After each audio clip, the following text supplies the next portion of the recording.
let's see. I don't know if I have any funny jokes. You don't need a joke. Yeah. I don't know. What's this funnier is a joke. than true life? Yeah, what's funnier than, what's a bigger joke than this book? A specter is haunting Catherine Paige Harden. The specter of eugenics. Yes.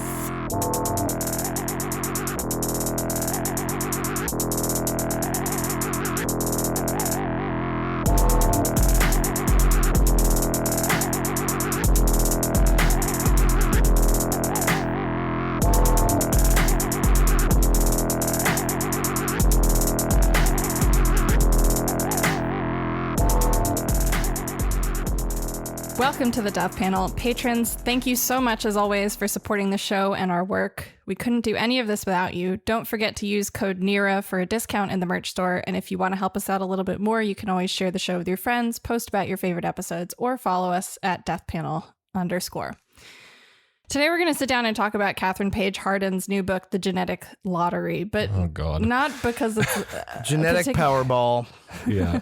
Not because it's particularly good or bad. It's not remarkable, really, in any way, shape, or form. But I think what's key about this, and what we did touch on when we talked about the New Yorker profile of Catherine that some weeks ago, about a month ago, is that specifically Catherine is positioning herself as being anti-eugenic. It is a approach to using genes and genetic statistical study towards anti-eugenics, she says.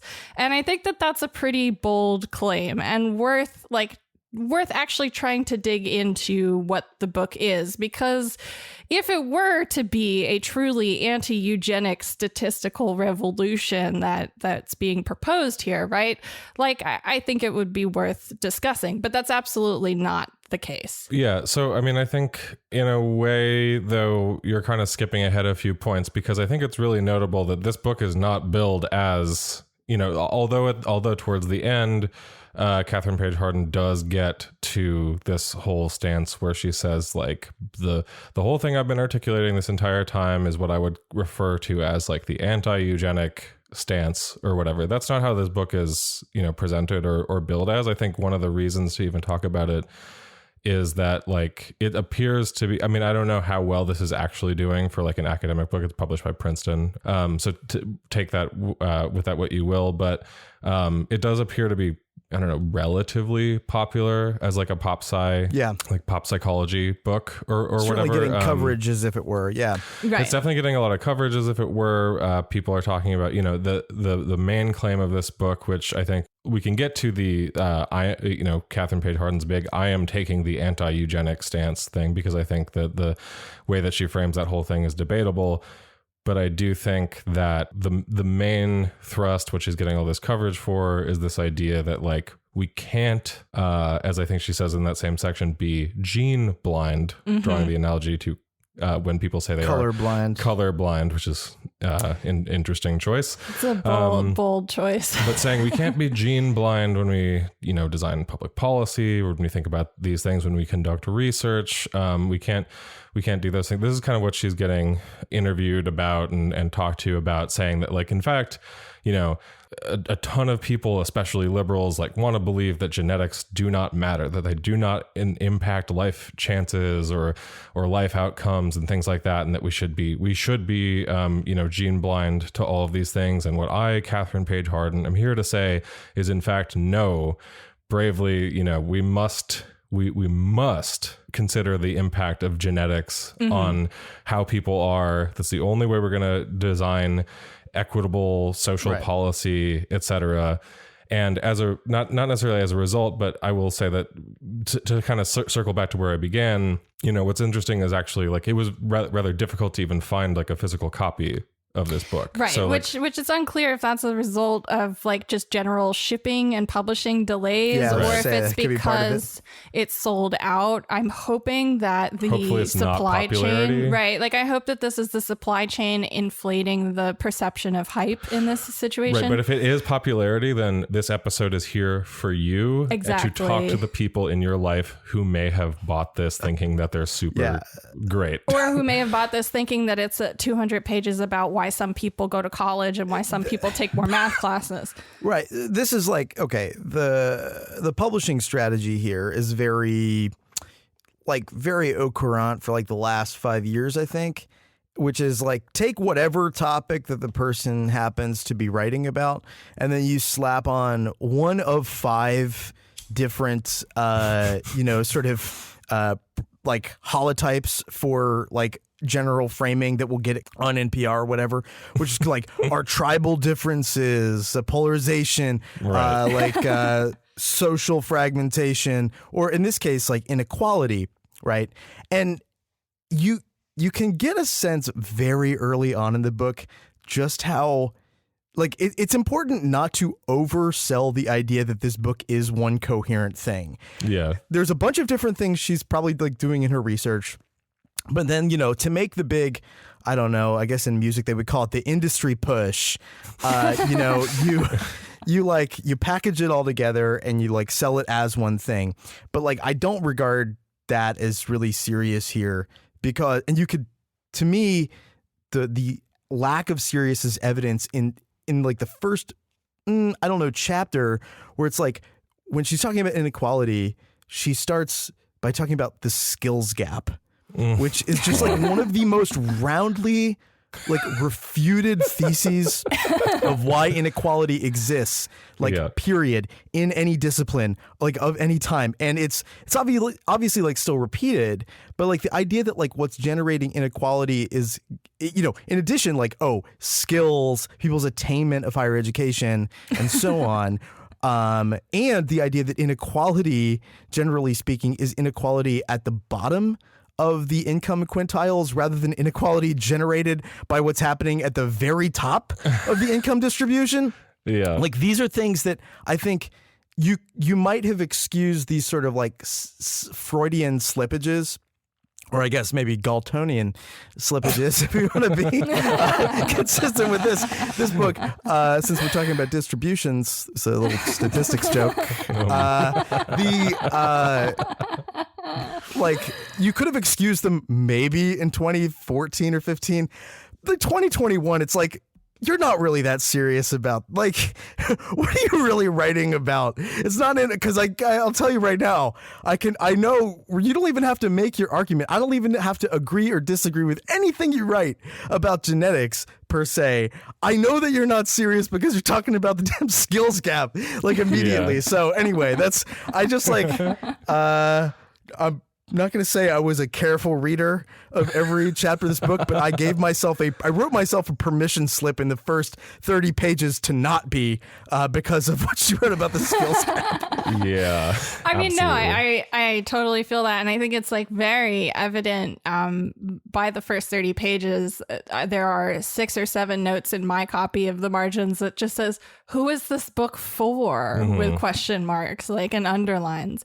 And over, you kind of get this weird sense as she's setting it up that she is very, very insecure about her claims too. There is this sort of shield that gets built up in the first half, and it's full of all this stuff like the skills gap and clueless metaphors and extended cookbook and, jokes. And it's like all of this airport trash. This book is almost like 3 or 4 different types of airport book. Well, I mean, it's fitting that she teaches intro psychology courses because if anyone has ever sat through like, one of these 50 to like 300 people like intro to psychology classes, it's like the same level. It's basically like sitting.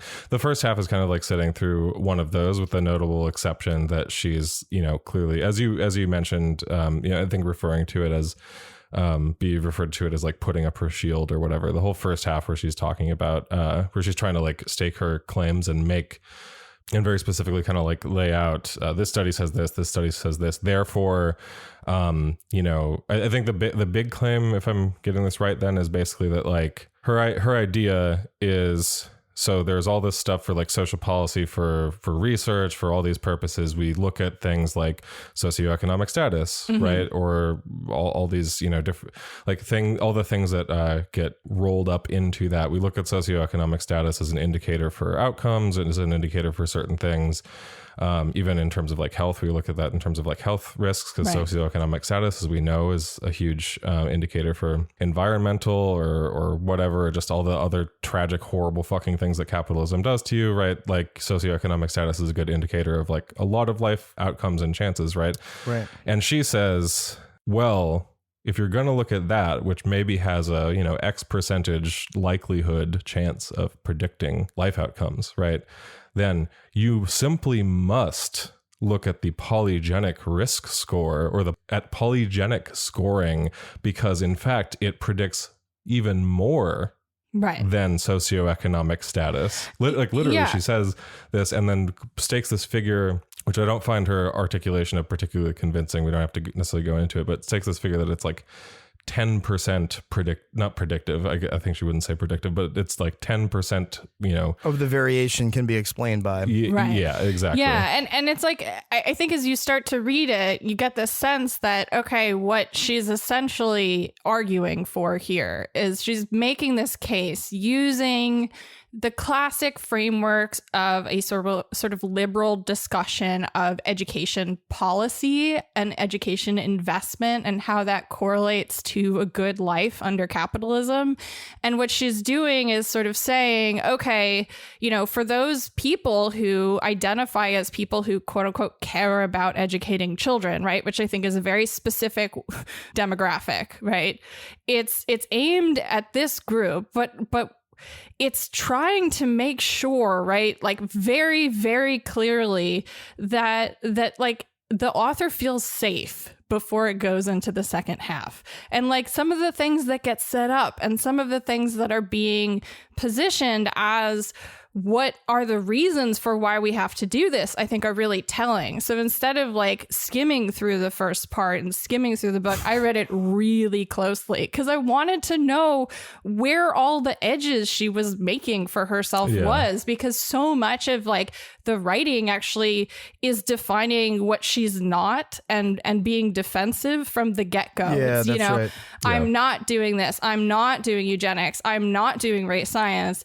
Race science is XYZ. I'm defining what race science is, and then I'm defining what I'm doing, which is not race science. Right. I mean, it's classic though. She sets up a perfectly like respectable sounding, it's like constructing a space of reasonability or whatever in which to discuss things. But I think that there are some parts, I've pulled some things that I do want to read from the book, but I just want to say, I think on this point, actually, it's useful to say, no matter what she says at the beginning, I actually want to begin. Before we talk about any of the other the big points in the book, I actually want to begin with the conclusion. Right. Really quickly. Right. Because I was going to say, like, whatever you might think this book is about by halfway through, that's absolutely not true. Because just wait for this.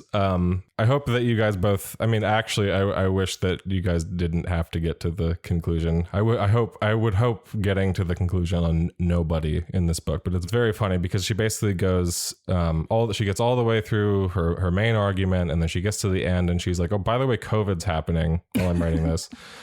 And her conclusion is, I shit you not, some deaths are simply pulled from the future.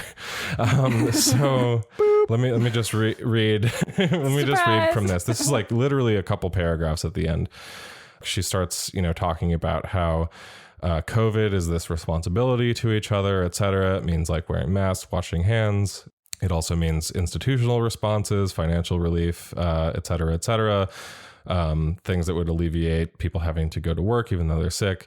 A bunch of stuff that, as we've talked about over the last year, we've for the most part pretty much fucking failed to do. And she says, quote, what our responsibilities to each other do not include, however, not is italicized, I'm not adding that for inflection, do not include, however, is pretending that everyone is equally vulnerable to disease. In fact, insisting that everyone's biological vulnerability to COVID-19 is the same, young or old, immune compromised or healthy, would be both ludicrous and dangerous. She continues later, For the past century, there has been a persistent and malicious drumbeat from those espousing a eugenic ideology that the vulnerable deserve their vulnerability because of their biological inferiority. With good intentions, there has been a corresponding drumbeat from those determined to uncouple social vulnerability from biology, but a commitment to anti-eugenics does not require pretending that social vulnerability is uncoupled from biology any more than an effective response to pandemic disease requires one to pretend the elderly are no more susceptible than the young. So yeah, basically, if you've listened to our show at any point in the last year and you've heard us talk about the death pulled from the future line, this is that. Right. I mean, no one's going to pretend obviously to some degree, it's like you can't pretend that like everyone is literally, equally obviously vulnerable, right? Yeah, obviously right. immune compromised given people occupation, are more vulnerable. given Right. like where you live, just like, it's like, she's like, when she's saying she's like, it's doing the classic sort of problem of like citing one nominal figure as opposed to thinking about overall variation. It's like, she's like, because variation exists and because some of that variation might be genetic, right? The genetic thing is the thing that you really have to focus on. Like, leave aside the fact that we that we have the vulnerable and then we warehouse them in nursing homes. Okay. Yeah. Like, leave aside any like other like aspect of like the things that would like generate variation across people who might be predisposed or vulnerable to like something. And like, none of that is important. That's the same thing that happens all throughout the book. It's like, it doesn't matter that a lot of other things explain variation too, and actually explain variation to a great degree more than whatever we could say about genetics. It's like the fact that there's like de minimis like variation that could be explained by genetics at all, which we can get into like any sort of validity that claim has, momentarily. But like that's the sort of like little substitution argumentative trick. It's like it's a really obvious and transparent thing that she just doesn't seem to like recognize that her editors did not catch or care about or really. care. Yeah. I think or it's care care. about, yeah. I mean, if you go one paragraph prior to where the quote that I already read, she cites someone named Sarah Bessey, who is a author and pastor. Which just sounds like you're a pastor then, who summarized the various recommendations given by public health officials as all being versions of the same message. Quote, love the vulnerable with your choices. So she's cited this pastor, right, who says, love the vulnerable with your choices. This pastor seems to have a better grasp on viral spread and how diseases move through a population epidemiologically than the author of this book, by the way. For sure. Because then she proceeds in the next paragraph to pretend that viruses seem to like only affect people at an individualistic level, right? Yeah. So then it's like so she sets up the first thing where she's like, listen, it's not all about you. It's not about personal responsibility. It's not about choice. It's Right. about collectivity and working towards a greater good and loving the vulnerable with your choices, and also do whatever the fuck you want because you're not as vulnerable as the elderly people. And so it's unrealistic to treat everyone the same. And it's but that's the thing. It's that what collectivity, quote unquote collectivity, would mean to her, or to basically like, it's kind of a classic thing with this general like sphere of ideology, right? It's like what collectivity means is actually a network of hyper individualized people making hyper individualized choices, etc., that on net should have some sort of quote unquote collectivity to it, but for the most part is a situation where like these people's, again, life chances, their general like outcomes, their attributes or whatever is like attributable more to genetic, the genetic lottery, right, than to a bunch of other factors. She goes to great length to say like those other factors can obviously, she says like, we're not doing the nature versus nurture thing. I'm simply saying that genetics does influence things. And it's like, how to put it, I think this is also borne out really well though in another passage that like gets really like quite to the heart of this, because I think she's very careful in a lot of the sections. Right. This is what I mean by the shield idea. Right. But I think that sometimes it's just like there are moments when that shield drops, or there's like a very obvious vulnerability that she just clearly did not consider. And the results are where you're like, okay, this is what you're actually saying. So for example, she says, and I believe this is in the chapter titled I swear to God, I'm not kidding, Personal Responsibility, which is about how genetics influences how we think about personal responsibility. Which starts with stuff on crime, of course. Right. And I think this is from that chapter. I may be wrong. It doesn't really matter. Either way, there is a chapter called Personal Responsibility. So that's like funny in and of itself. But quote, just as genetic differences between people create differences between them in their likelihood of developing speech problems, so too do genetic differences between people create differences between them in their likelihood of being homeless.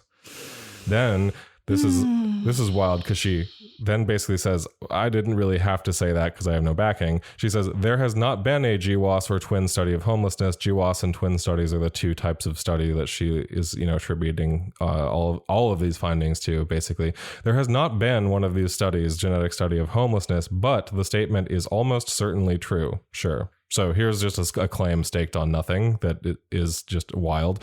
About 20%, she says, of the homeless population has a serious mental illness like bipolar disorder or schizophrenia. About 16% are estimated to have a serious substance use disorder such as alcoholism or opioid addiction.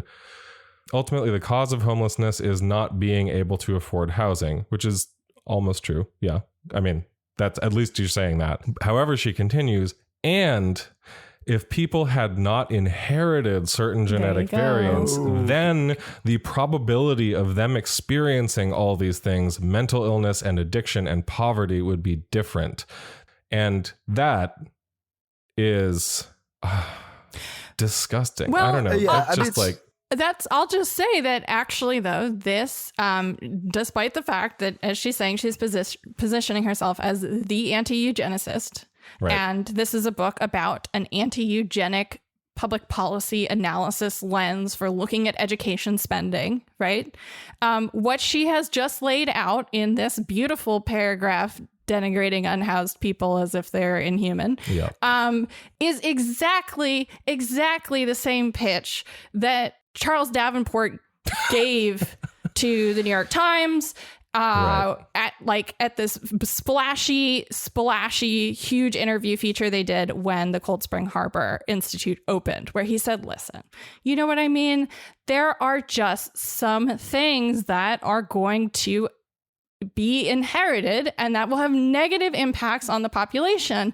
And if we don't design social spending and social policy around addressing those negatively inherited character traits and behaviors, which we acknowledge we don't know very much about, but we do know that genetics has some influence on, then we can build a better society. If we just try to help everyone by spending money on rehabilitation and asylums and all sorts of other carceral things, then we're going to be wasting money. And the funny thing is that, of course, like that definition of eugenics is nowhere to be found in this entire book because that's her pitch. Right. But if you actually look at what eugenics is, what the ideology has been, and what the proposals have been year after year after year, the sort of idea of like Nazi gas camps, well, encompassed in what eugenics is and was, like absolutely is the exception, not the rule. The rule is stuff like what Catherine's talking about, these proposals about, listen, we're not saying that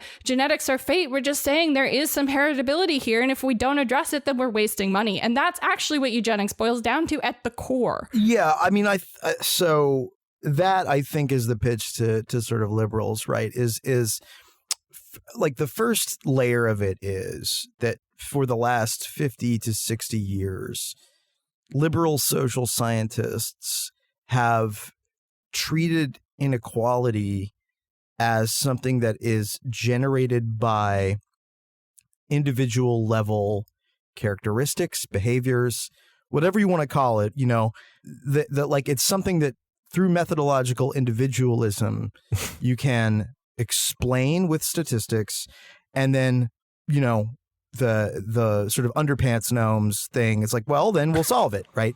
But the thing that liberals, you know, just had to take a big L on in, you know, by the 1980s is that once you're down the stream of ignoring structural explanations for inequality, you've then seeded like what is the Charles Murray book called, Losing Ground?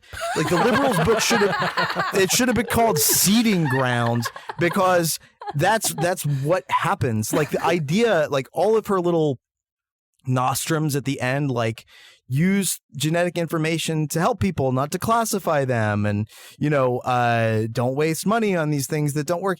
Like even if one is to accept any amount of the project that she has here, which I don't, right? Like the level of policy, like naivete of a true believer here, and just like having ignored 50 years of social policy making. And it's like the idea that people wouldn't just her point, her like the strongest version of her argument, her argument that she pitches to like liberals is, right now there are all of these things which we still socially explain. Our sociological explanation is people's meritoriousness, their virtue, whatever. But really, we can substitute out this genetic lottery of life that should, in this like Rawlsian social philosophy type way, get us to a more like if her pitch is like, if the Rawlsian thing is true, if you don't know where you're going to end up behind like the veil of ignorance, you don't know what kind of place in the lottery you're going to like get, what your number is going to be, then we, and if that's based on genetics, then we have to do these sort of genetically redistributive things. The thought there, though, is like as if those two quantities, genetics and virtue or worth, aren't already essentially collapsed on one another in social philosophy and like common explanations for things. As if when people say, well, certain people are genetically inferior or whatever, as if that isn't also a claim about worth that's generated by social, attitudes about the way a person is. It's not as if when people make racist geneticist claims, they're like actually like, oh yeah, I've actually taken a look at, the data, and like, it's not like the people who like listen to Jared Taylor or whatever are like, yeah, well, actually, if you look at the, the distribution, the Galton chart or whatever, they're like, you get to this. It's like they have categories that they hold to be true about people's worth, and then whatever fucking thing exists scientifically, they use that to backfill it. That's what the Field Sisters call racecraft. That is the basic aspect of it. And any idea that this scientist has like somehow nutted that problem, has somehow like figured that out, or like found some sort of like 12-dimensional chess with like the best available, that's fucking bullshit. Like this is no better than any of the racecraft that was done by well-meaning liberals 30 or 40 years ago. Yes. Right? It's the same thing. And again, I keep coming back to the idea that even if you accept that there's like some scintilla of genetic explanation within, by the way, just the sort of like studies that they have is like white European ancestry, which collapsing ancestry and race is like another issue, but we'll get to that momentarily.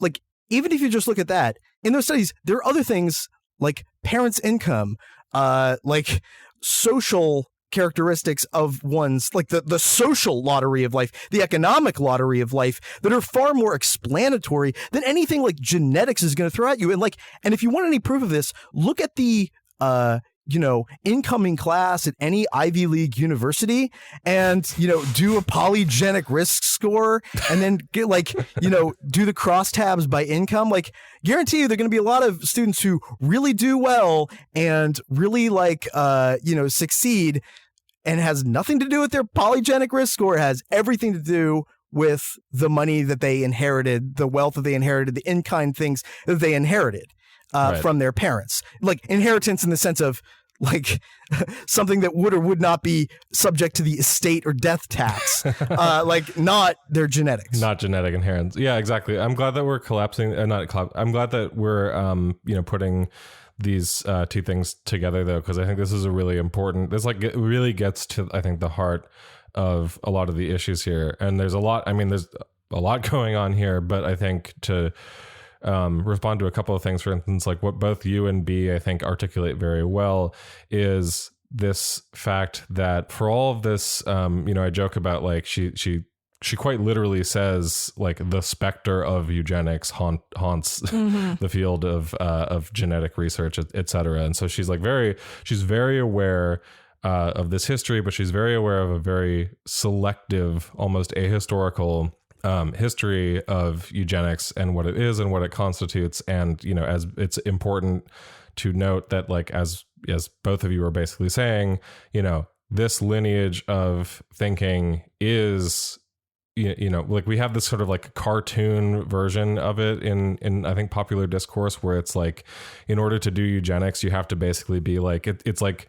the people who do eugenics literally look like fucking Dick Dastardly and Muttley from Wacky Racers or something like that. You know what I mean? They don't look like people like Catherine Paige Harden, these like well-meaning liberals who you know want to do all these things for like individuated social policy, etc. And she spends so much time backpedaling on this, right, and saying like the problem. I mean, in fact, over and over again, she says in the book essentially that the problem with eugenics was not in the research, it was that the people who were doing it were bad and had bad takeaways and bad intentions. And if we simply take those things and do them for good purposes, the fact that like the crucial misstep of eugenics was in imposing a hierarchy on things. And then of course she goes on to uncritically cite things like high polygenic scores. Like literally she uses over and over again the phrase high polygenic scores, which is, you know, I don't know, high low sounds like a fucking hierarchy to me, or high and low IQ test scores, which she then admits to, for all the, again, even though she goes on at length about the problems of IQ tests, she then says, but they're still really important. And in fact, I've conducted thousands of them, as though that's like fantastic.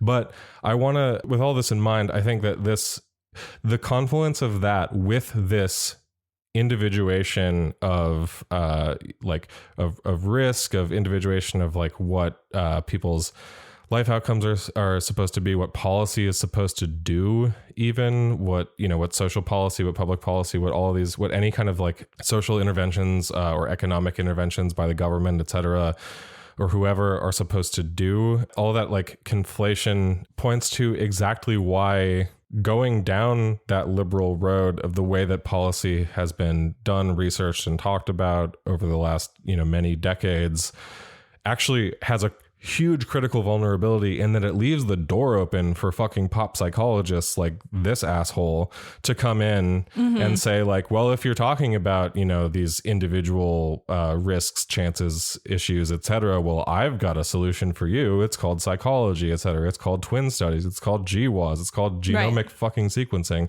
etc. And so, you know, unfortunately, it's like with so many things in the political economy, I think like to refute people like her, you also have to refute, you know, these bigger structures, right? Because if you don't change the way that those policies are made and studied, then it just turns into it just like you continue to leave it open for interpretation like this. And I know that I've been going on for a while here, but I have a I think very indicative passage on this, if you will allow me. Okay, so this I pulled specifically because she's critiquing a line that we ourselves use sometimes. This is a section, I don't think you'll be surprised now that I've said that. This is a section headlined, "We Already Know What to Do." Okay. I'm not going to read the whole section, but she says essentially, so she cites this bioethicist Eric Perrins, who says, quote, "We continue to overinvest our hope in genetics. The tools of genetics research will not reduce, much less eliminate, the health disparities that are produced by unjust social conditions." And this is her, and she frames her rebuttal to this, basically. She says, and this is again Catherine Paige Harden, quote, "Those who, like Perrins, see genetics as an overhyped distraction from addressing the social determinants of inequality often assert that the insights and tools of genetics are unnecessary," in italics, "because we already know what to do to address inequalities in education, health, and wealth. Reading such assertions, one might imagine that there is a vast repertoire of policies and interventions that have been proven to be effective at addressing social inequalities in education and health, and that are just waiting in the wings to be deployed if we can only muster sufficient political will. But in fact, experts in the fields of education, behavioral intervention, and social policy have repeatedly reminded us that often well-intentioned efforts to improve people's lives fail to make any difference at all, and sometimes make things worse. In the world of education, one can glimpse the paucity of successful intervention research by perusing the What Works Clearinghouse, a resource curated by the Institute of Education Sciences, the research and evaluation arm of the U.S. Department of Education. A review of randomized control trials, RCTs, conducted by the Institute of Education Sciences concluded, quote, a clear pattern of findings in these studies is that the large majority of interventions evaluated produced weak or no positive effects compared to usual school practices. Similarly, a report by the Laura and John Arnold Foundation, now Arnold Ventures, a philanthropic organization dedicated to finding, quote, quote, evidence-based eliminating public pensions for social problems, summarized, quote, studies have identified a few interventions that are truly effective, but these are exceptions that have emerged from testing a much larger pool, most including those thought promising based on initial studies, are found to produce small or no effects. So basically, the argument again here is that all of these things that you're talking about, Phil, these like many of the programs that we critique constantly, that these things should work basically, right? And that the fact that they don't proves that there are interventions that need to be happening at the level of sequencing people's fucking genomes to figure out whether they need more assistance, rather than, I don't know, like fundamentally reshaping or reforming the like political economy, or I don't know, dethroning fucking capitalism. See, you know the great thing about social science is that you don't have to look at genetics. All you have to do, like, it's and this is the thing, is that, like, do you really believe, okay, for example, that when you look at cross-national studies, for example, of inequality, of homelessness, of pick your social poison, right? And the question you have to ask yourself, this is like my Clint Eastwood Dirty Harry line, the question you have to ask yourself, punk, is the variation across countries in inequality more likely to be explained by major genetic differences across countries, or maybe like some fucking difference in social policy that like affects the whole population? Yeah, I mean, it's just I and the thing is, like, you might be saying to yourself, but Phil, you don't study genetics. You're goddamn right I don't. Because I don't have to, because even the basic fucking thought experiment that like the toy level thought experiment that might help us understand inequality across countries, the answer cannot be that it's genetic differences across countries. That's absurd. And if you really buy that, send me an email. Send me a long email with all of the reasons why that seems plausible. Right. And I will talk about it on the show. And you may even cause me, and if you wish my death, you may even cause me an aneurysm by writing that email. So I'm handing you Chekhov's fucking gun. So anyway. Oh. Can I just get you to, just for a gentle dunk real quick, can you read the tagline of how she describes the Arnold Foundation again, what she calls it? A philanthropic organization dedicated to finding, quote, evidence-based solutions for social problems. Yeah. I mean, so, you know, even in just like the framing, right, of like what she says the Arnold Foundation does, who we joke about all the time, like for studying why children in prison are depressed. Right. Instead of saying, why are children in prison? Yeah. Right. Like that's sort of the classic joke that we make about them. Right. But like, I think it's important to recognize that like this project, right, this study of what explains social problems, like that is just eugenics as a discipline. Like we changed the name, right? But again, citing... Changed the name to anti-eugenics, apparently. Right, yeah. It's citing the January 12th, 1913 glowing interview in the New York Times with Davenport, titled "Social Problems Have Proven Basis of Heredity. What the Work Done in the Eugenics Record Office at Cold Spring Harbor Has Proved in Scientific Race Investigation." Again, like there is an elaborate branding exercise that goes on every couple of years. You know, like in 2018, it was like this book called Blueprint. There was like the other one, like The Cult of Smart, that came out, like that's supposedly like the leftist version. Every couple of years, eugenics gets like a new dress, and it gets dolled up and like rolled out at cotillion and explained how it's not eugenics, right? Like in plain sight. And this happens over and over and over again. And as this is reproduced and as this is, you know, sort of built upon, and like society, you know, forms this idea and makes it real, right? Like eugenics is not, you know, science proving social problems have a basis in heredity, right? Then like there is this sort of process of collective forgetting that happens, right? Like we forget about all of the like ways that actually eugenics was mostly about like positive policy interventions and educating people about the value of like being careful about how they have children and when, right? And like what happens when they reproduce. And it's amazing because, you know, in her shield section, in the portion of the book where she is really trying to be like, this is how I prove to you I'm not a eugenicist before I propose this sort of eugenics framework I'm calling anti-eugenics. Like she explains heritability and heredity, right? And she talks about the sort of classic examples of like the redheads, right? And eye color and height. And, you know, this feels oddly personal, B.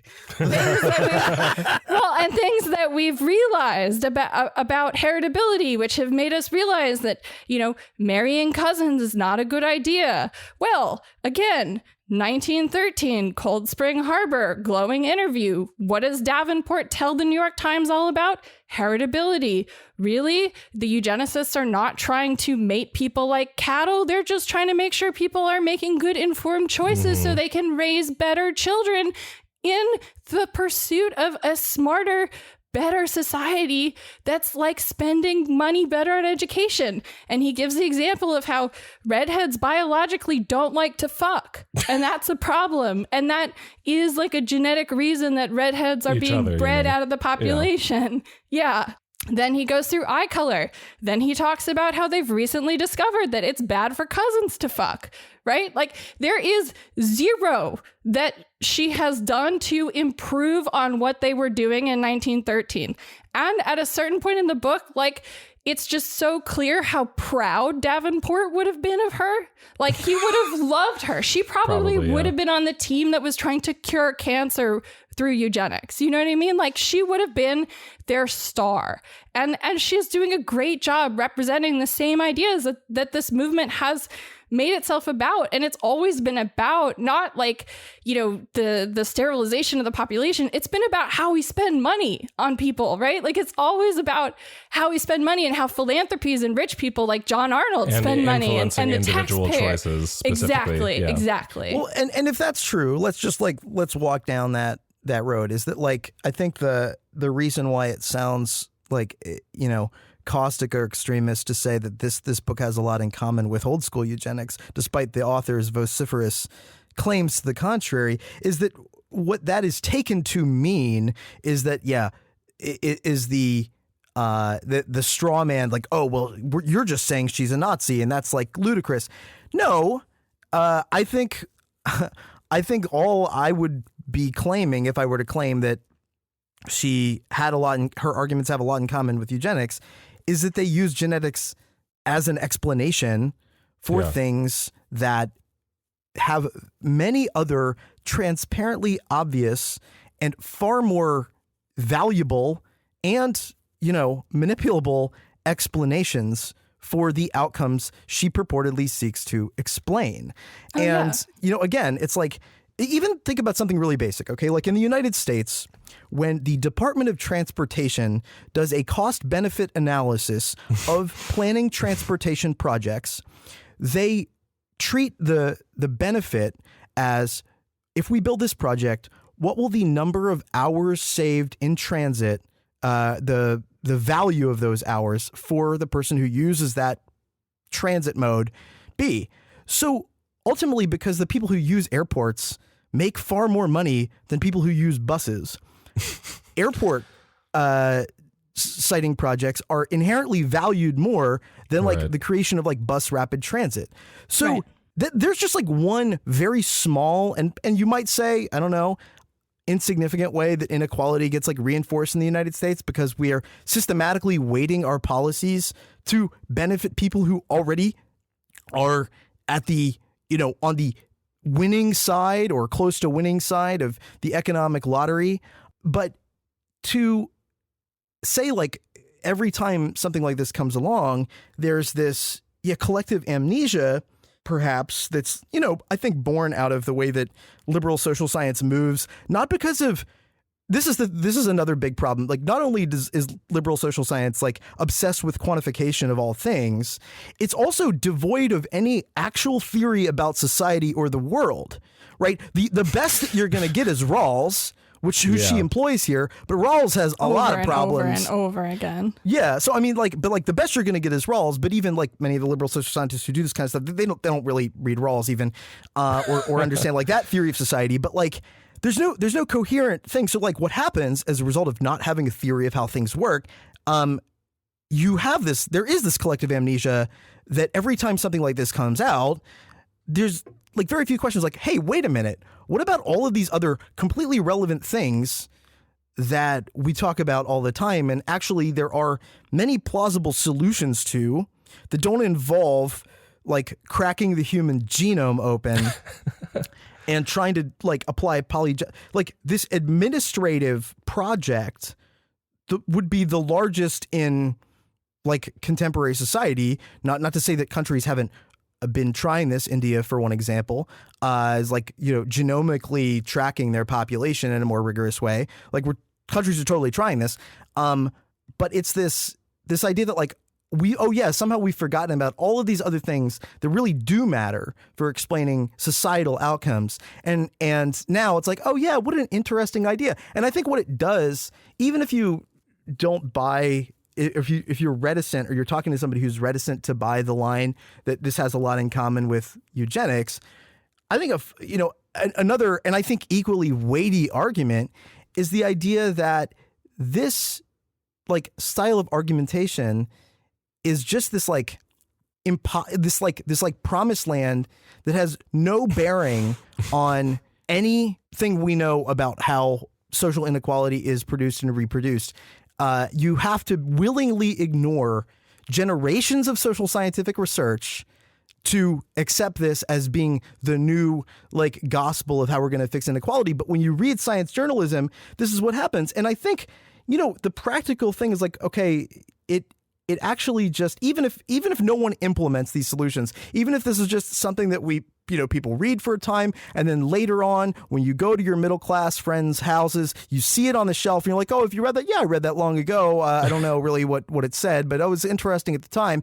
Like, even if all it does is that, and not actually anybody implementing these solutions, it just further distances and somehow like creates this like level of dissociation with how social problems are in fact solved. Absolutely. And it's just like, I mean, that is the rhetoric, that is the genre characteristic of pop science. Is that it just moves, it has a way of like, of essentially being misdirection. Right.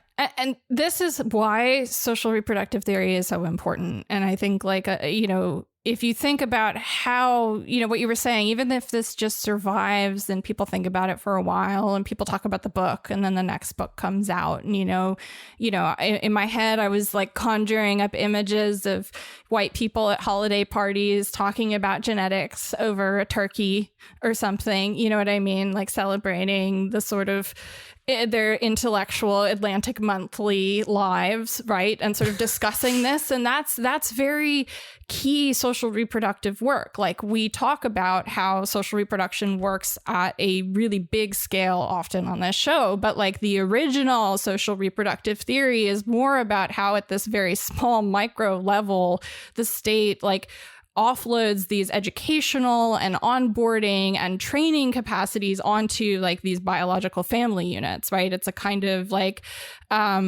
forcing people to like sink their cost into the capitalist machine, right? And so, it's a lot about education and socialization and the home and like the work of like homemakers and people who bear children and raise children or whatever. But we also have to think about, the way that everything in our world is socially constructed, right? Like, things are real, but we define their parameters through language and through social interactions and through relations between each other and through conversations where we negotiate what the boundaries of things are and what they mean, right? Yeah. And I know this might sound like really heady for a second, but like, hear me out.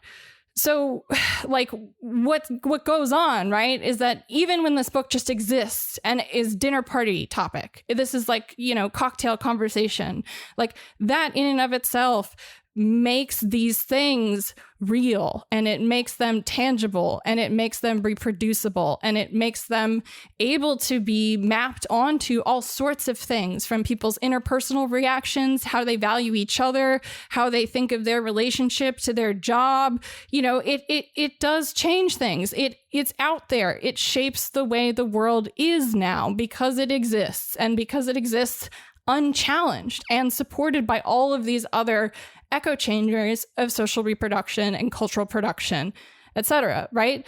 And what eugenics actually is, like, and what genetics is, and what even she says in her book Genetics is the study of difference, right? Like, she says that verbatim in the book. And so what eugenics is it's not necessarily like a type of person or an ideology. It's not conservative. It's not liberal. It's not progressive. It's not regressive. It is simply a attempt to make better difference within the body politic, within the population of human beings. Or to act on that difference, Right. to act on that, and to view and utilize things in this individuation. Because, her own schema, even when she talks about like, these people who want to be gene blind or whatever, Right. she has her eugenic, she says like, so this is what eugenics would say, which is bad. This is what I would say, which is anti-eugenic. And then she says like, this is what gene blind people say who want to pretend that there's no genetic difference.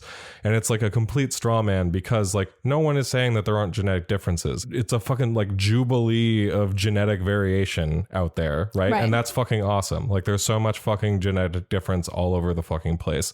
That doesn't mean that we should like put it under a microscope and decide like, okay, this means that this person should go to a different type of school. Right. Like, that's Right. fucking crazy. And eugenics is just using genetic difference, right? The statistical study of genetic difference to tell a story about the way the world is and the way the world could be, right? And that Right. story can be told so many different ways. But the point of the matter is that eugenics, principally at its core, it means telling a story about how to get somewhere with the population using the statistical study of genes, which Right. are the study of difference between individual human beings, right? So at a very base level, there is absolutely not a single like thing supporting her claim that she is an anti-eugenicist, because if you actually look at what eugenics is and what she even says her discipline is, right, at a textual level, all biases aside, all taboos aside, that's what she's doing. It's not personal. Right. This is an objective. I'm making an objective evaluation. Also, honestly, like, eugenics is a fundamentally capitalism is fundamentally eugenic in its operations and in its flavor. So I think that honestly, like, if you're trying to make any sort of anti-eugenic framework and you're not explicitly anti-capitalist or communist or whatever, that is not going to work. I mean, there's this whole thing, actually, there's this thing put forward in the book itself, for example, where she basically draws practically almost on like the social model of disability, actually, where she's basically like, the like social environment is like what makes these differences matter. It's not that the differences matter themselves, but like that sociological factors and environmental factors and all these other things kind of work together to basically make it so that like people who have X or Y difference or something are less advantaged than other people who don't have those, or who have other, whatever, in her framework, genetic differences. And what's interesting and like what's really interesting is it just reminds me of how within the social model of disability, the vanilla one, the like standard off the shelf social model, not like the original version or like stuff like the interventions that Marta Russell did. What's like really interesting about like the social model, for example, is there's this like often repeated line, this like myth practically that there's like no one who's ever said like, we know where it comes from, but there's no one who's ever said like what the proof, quote unquote, of this is. But there's this myth that like industrialization created the category of disability because then or like made it like negative, basically. Right. And that it made it that like basically socially or economically or whatever, that like people who had different types of disabilities were then suddenly like looked at as an underclass or something, because with like industrialized machinery and stuff and having to operate industrialized machinery. But like if you really look at it, and this is one of the things that Bea and I write about in our book actually, but like if you really look at it, the policies, and first of all, obviously that whole lineage, when people talk about that, is fundamentally centered on like, it's extremely Eurocentric. Oh, and but it's like, usually by pointing out like, people had court gestures and paid to keep the town like crazy person, like to put, do whatever gardening. Like it's very, But anyways. but so even if you stick Eurocentric, the policies that started in Europe that first basically classified disability as an underclass were immediately pre-capitalism.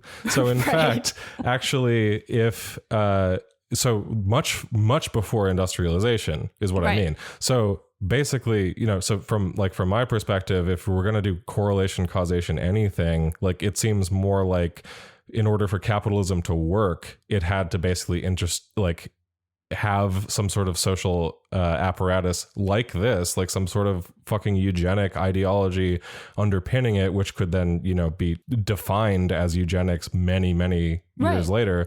But you know what I mean? It's like, the whole enterprise is ridiculous. Well, and ultimately, like what you actually see when you look at where the sort of need for this comes from, right? It's directly tied into not just capitalism, but racial capitalism, because this is ultimately what eugenic policies and what eugenic thought and the sort of beginning of statistical study before we even have genes, but just the statistical and scientific study of difference and how that starts to affect lawmaking and governance and how we think of finance and welfare and what our responsibilities are to each other with individual relations within like communities, within communities to each other, and within like communities to the state and the sovereign as a whole, right? Like all of these things are really shifting. And the poor laws are coming out, and you have colonial and imperial expansion, and you have like these problems of financial overextension, right? That these big monarchies are like having problems managing the populations at the far reaches of their colonial empires. And so what you have is this sort of statistical study of difference and dissent and antisocial behavior or vagrancy, or why people aren't working, why people are refusing to be like good, productive, sovereign subjects, right?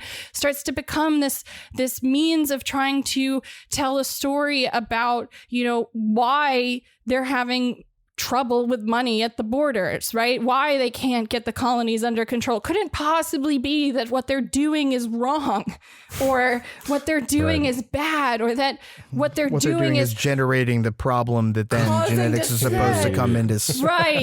Like to. couldn't possibly be that, because that might, that does not like fit the story that they're telling themselves, right? So what eugenic ideology really is just a different story. It's a story that it turns its back to racial capitalism as hard as it possibly can. And that's why it's like dangerous. And that's why, you know, when you are a eugenicist, people hate you because you suck, because you're someone who licks boots for racial capitalism and like prays at the church of like difference. And it's, you know, get a life. I'm sorry. Yeah, totally. Go off, B. Go off, B. I mean, and that's a really, I like the way that you put that, because to read a book like this, one, you know, you're always interrogating the claims that the author is making. And in this case, I mean, okay, that was easy, easily done. But like, I think the far more interesting thing for me is to read this book. I'm always thinking about the market, the audience, the public sphere in which it is constituted, because you don't come to writing this book just through graduate training and work as a geneticist, or, you know, somebody working even in population research. Like, there's a series of things that you read, interactions you have with people. There's a broader milieu into which this book is sort of, you know, being interposed. And like, the one thing that I think is interesting is the way that the term gene blind kind of comes, because that, like, what she's explicitly, the metaphor that she's explicitly like drawing on here, as we think we may have mentioned, is this idea of like race blind policy, right? Which is a criticism of I think the sort of post Bakke, you know, judicial philosophy that, like, you know, any attempt to redress racial hierarchy through public policy is wrong, because we have to be race blind. The only way to actually be anti-racist is to be race blind. That's the sort of conservative line that came out like in the Bakke case in the 1970s. You know, but like, the problem with race blindness is not merely a problem of like blindness to racial inequalities, but is a blindness to the history of like institutional practices that generated them. Right. And like a blindness to government's need to redress and the ongoing. those things. Yeah, exactly. And ongoing, right? And to just like copy that over to gene blind is to actually draw an equivalence between things that we have done, like as a government, are doing as like a state to perpetuate these sorts of things. And it's like the whole point is that she never gets beyond the individual level explanation for inequalities. She may not be talking about worth anymore, but she is just replacing that. It's like, oh, the reason that people don't get ahead isn't because that they're lazy or not meritorious. It's just because of something that's in their DNA that we could actually, like, you know, deal with or intervene in that way. Like, so like, that's something that, like, it's such an insidious thing, but like, I think you have to see that sort of whole discourse as like informing it. And really that's the basis on which she's trying to win over, I would say, certainly like racial liberals to her cause. Yeah. The other thing that I think is unmistakable, has left an unmistakable like imprint, is the idea that the way to redress problems is through means testing and through policies that like, I guess my other like thought experiment is, do you think in our social policies we have means tested too much or not enough? And if your answer is not enough, then the question is like, should we further means test on the way that we do now, or do what she says and means test on an even more granular and invasive and I think truly dubious. I mean, like, would you want to means test people based on their fingerprints, grotesque, for example? Jesus. I mean, like, it's and the point is, like, if you think that we haven't means tested enough and that is the reason why inequality persists in the world, again, I dare you to read any cross-national study of social policy or inequality, any just like really basic kind of social scientific explanation for variations in like the Gini coefficient. Like it's really not very hard to debunk the things that are really the core. Like if her argument has any weight at all, it has weight in the sense that there are policy implications of it, but those policy implications fail at the first blush.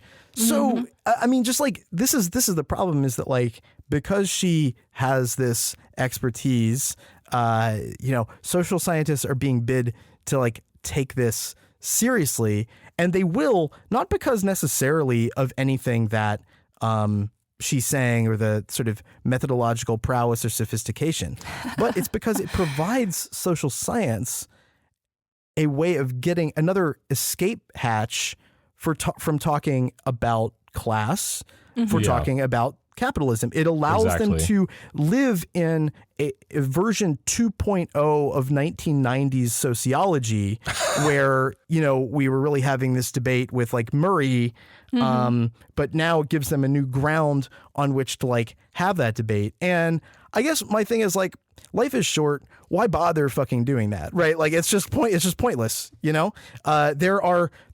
a reason why we, have not developed perhaps sophisticated solutions to thinking about, or the really actually useful solutions to like issues of inequality haven't been solved, is because many of the things that really would be the biggest hammers on the problem have been through a process of sort of deliberate sort of selection, like cast out of the policy arena and thought of as things that we cannot do.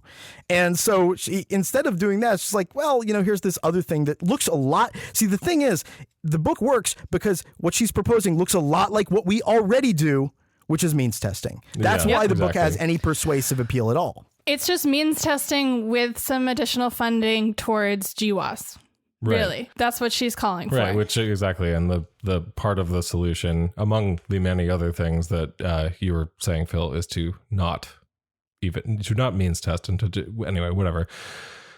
I want to let Catherine Paige Harden respond because I think there's let the girl boss speak for herself. When you ask that question, like, what is this written for? Like, in what context is this written? Because obviously, as you mentioned, like, there's as you kind of mentioned at the top of your thing, there's like, this doesn't just appear. You don't just end up doing this. There's some reason, right? And so I think this book is, as B mentioned from the top, written very defensively, but there are these moments where it peeks through how assertive she wants to be with this claim, really. And I think that this passage for me really sums up how she thinks about and what she might even say to some of the criticisms that we've just levied over like the last couple of threaded through the last couple of like parts of this conversation, specifically about the intersection of, genetics and social policy, et cetera, that she's proposing. But so this is what she says about why it's not taken seriously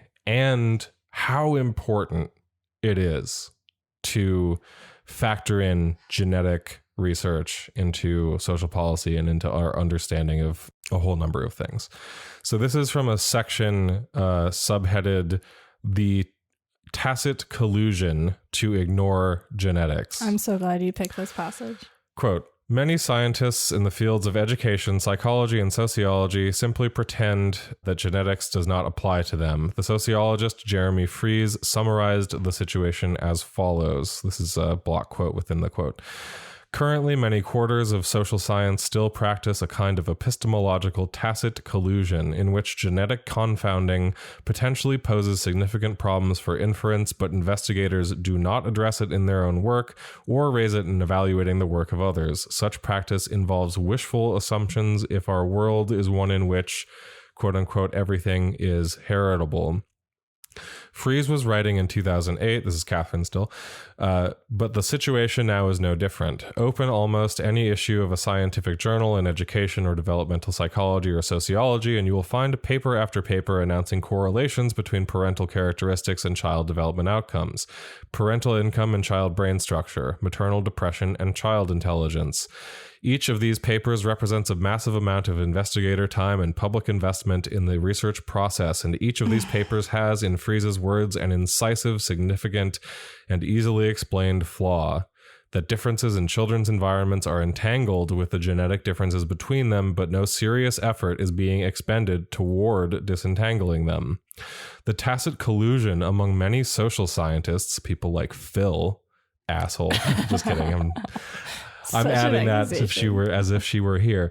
The tacit collusion among many social scientists to ignore genetics is motivated, I believe, by well-intentioned but ultimately misguided fears. The fear that even considering the possibility of genetic influence implies a biodeterminism or genetic reductionism they would find abhorrent.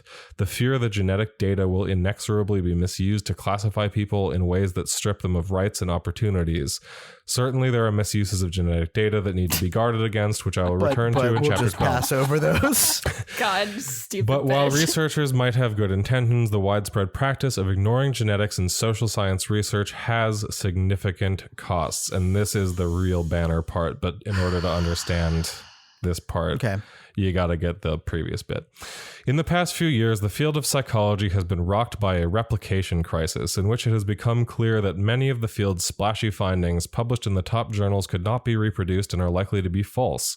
Writing about the methodological practices that led to the mass production of illusory findings, practices known as p-hacking, the psychologist Joseph Simons and his colleagues wrote that, quote, everyone knew p-hacking was wrong, but they thought it was wrong the way it is wrong to jaywalk. Really, however, quote, it was wrong the way it is wrong to rob a bank, unquote. Like p-hacking, again, this is Catherine, like p-hacking, the tacit collusion in some areas of the social sciences to ignore genetic differences between people is not wrong in the way that jaywalking is wrong.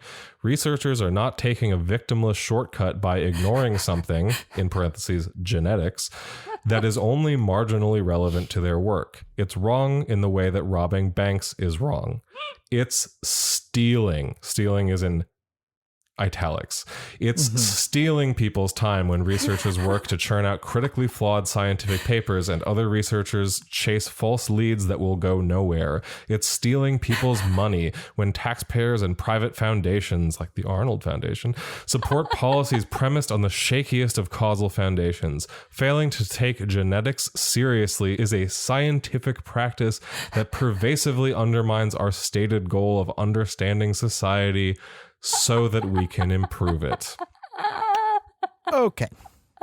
So we're all colluding. That's she got us. Eugenics. No, she got us. I can't believe you would go all the way to, okay, one, I can't believe you would go all the way to it's stealing to not cite my research. Calling it tacit collusion, then comparing it to p-hacking, and then calling it stealing. And then also fundamentally, remember, eugenics was bad because they were seeking through whatever means using genetics to quote unquote improve society.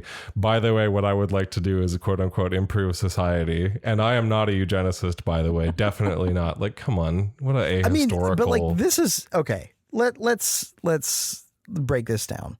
Okay, replication crisis in psychology. Yeah, the last time that happened in psychology, that's when they started like. Basically, actually, I mean, this is actually kind of interesting, not to interrupt you again, sorry, but like early 20th century, literally there was a replication crisis in psychology such that basically internal medicine was actually like way advancing in terms of being able to replicate its findings and have like significantly safer and better new procedures and things like that. Psychology needed to find some corresponding thing to like actually prove anything that they were trying. And so they started doing like lobotomies and electroshock therapy, but I digress. Please continue. But yeah, no. But it's like, okay, there's no solution to the replication crisis. Systematic reviews, meta-analysis, maybe. We definitely don't do those. It's like, it's certainly not the case that we've have any like ability to review studies and look for risk of bias and then pool average treatment effects. Like, no, we don't do that. And then because we definitely don't do that, we then have to look at something like genetics, which, you know, explains, 10 to 15% of the variance in outcomes like years of schooling, or performance on standardized tests, or God forbid, IQ test scores, even though things like parental education explain around 10% more of the variance. Like no one is sorry, because we have found other explanations that seem to be more robust and more implementable, and on a broader sense, like because like not every country has done as poorly on reducing inequality as the United States has, for reasons that I can guarantee you have nothing to do with genetics. Nothing to do with genetics, okay?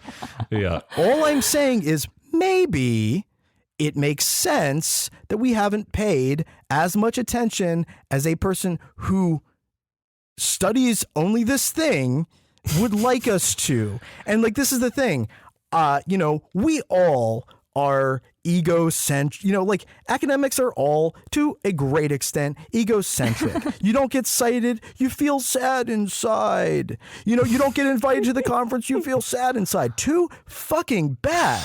Like because the world does not exist to serve your discipline. Yeah. Like we don't like the reason maybe you want to like take a statistical principle, the null hypothesis. Maybe people have been ignoring you because you have nothing relevant to fucking contribute. Maybe you want to accept the null hypothesis there for a second. And like, of course, she rejects the null without having a lot of, evidence to suggest that we should. But it's not just about like weighting the merits of different scientific studies against one another. It's a question of like, what is a wise choice for people in authority to make? And like, what is the wisest way of like, solving public problems? And yeah, we do a lot of very stupid things. One of them is not paying attention to like genetics. Right.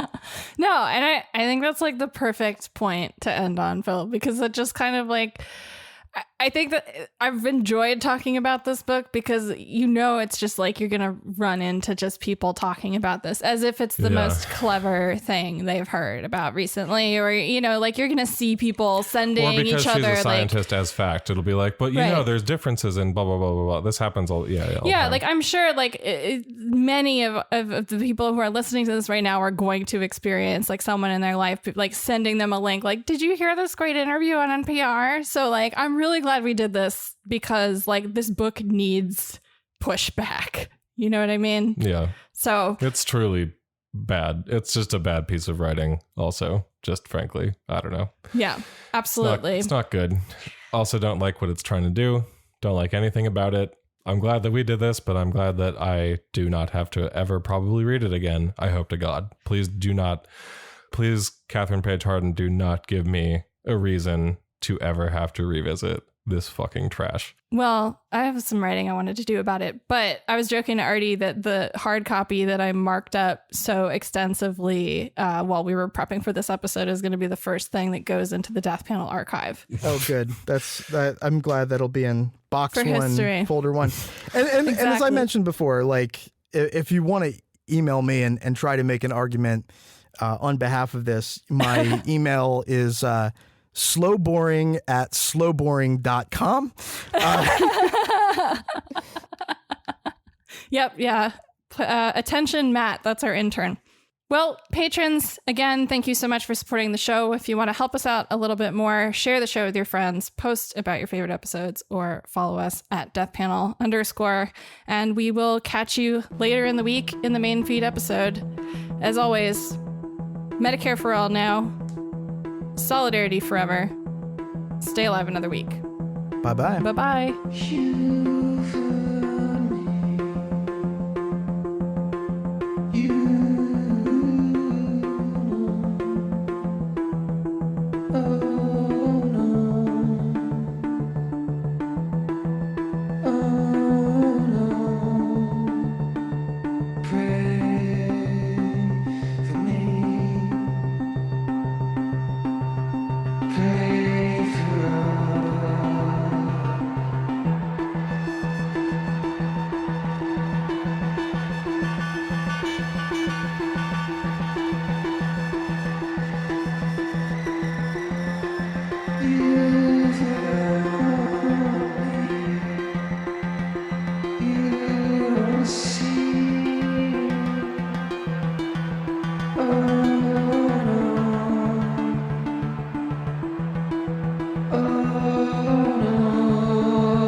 Content warning. Matthew Iglesias.